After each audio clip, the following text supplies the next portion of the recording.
अगर आप भी चाहते हैं नए वीडियो एवं नए ऑडियो देखने एवं सुनने के लिए तो हमारे गोल्ड स्टूडियो चैनल को सब्सक्राइब जरूर करें एवं बेल आइकन दबाना ना भूलें। Presents by gold studio.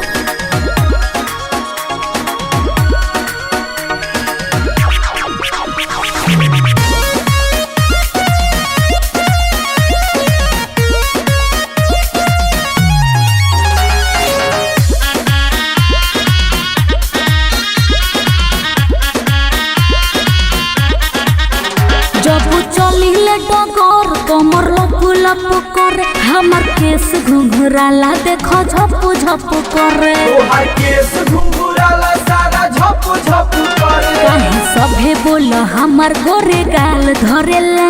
बामन गज के तोरे लहंगा बाबाल करेला। बामन गज के तोरे लहंगा बाबाल करेला।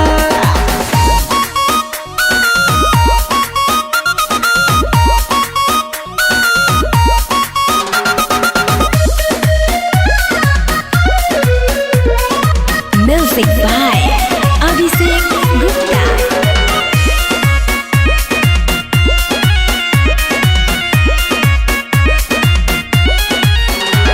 तोर गोरी बदन दूधे जैसे झलके। मार होई जाला हो हमरे चलते।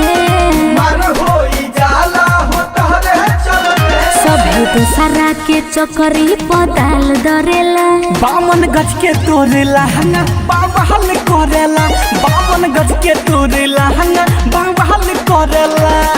हो हो हो हो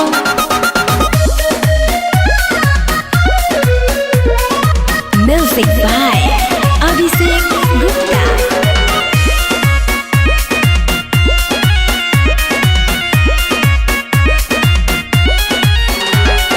गर्दा उड़मल गली शहर में।